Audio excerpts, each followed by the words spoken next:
सिर्फ एक candle market को अपनी तरफ खींच के ले जाएगी, जिसका नाम है मारुबुजू कैंडल।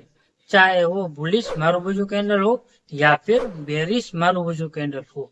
बुलिश मारुबुजू कैंडल हमें सपोर्ट लेवल पर देखने को मिलेगी और बेरिश मारुबुजू कैंडल हमें रेजिस्टेंस लेवल पर देखने को मिलेगी।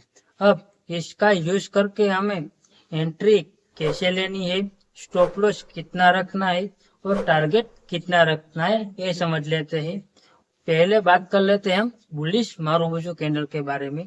बुलिश मारुबुजू कैंडल हमें सपोर्ट लेवल पर देखने को मिलेगी और जैसे ही कैंडल यानी कि बेरिश बुलिश मारुबुजू कैंडल जैसे ही क्लोज हो, उसके बाद हमें कॉन्फर्मेशन लेनी है और दूसरी कैंडल का वेट करना है। जैसे ही हमारा बुलिश मारुबुजू कैंडल का हाई ब्रेक हो, वैसे ही हमें एंट्री लेनी है। स्टॉप लॉस हमें रखना है, बुलिश मारुबुजू कैंडल का लो है उतना हमने स्टॉप लॉस रखना है। टारगेट रखना है जो हमारा रेजिस्टेंस लेवल है उतना हमें टारगेट रखना है। अब बात करते हैं बेरिश मारुबुजू कैंडल की, जो हमें रेजिस्टेंस लेवल पर देखने को मिलेगा।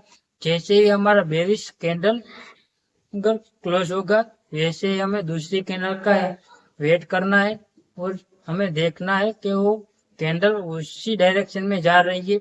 जैसे ही हमारा बेरिश कैंडल का लो ब्रेक होगा, वैसे ही हमें एंट्री लेनी है। स्टॉप लॉस रखना है, जो हमारी बेरिश कैंडल होगा उसका जो हाई प्राइस होगा उतना हमें स्टॉप लॉस रखना है और टारगेट रखना है जो हमारा सपोर्ट लेवल है उतना हमें टारगेट रखना है।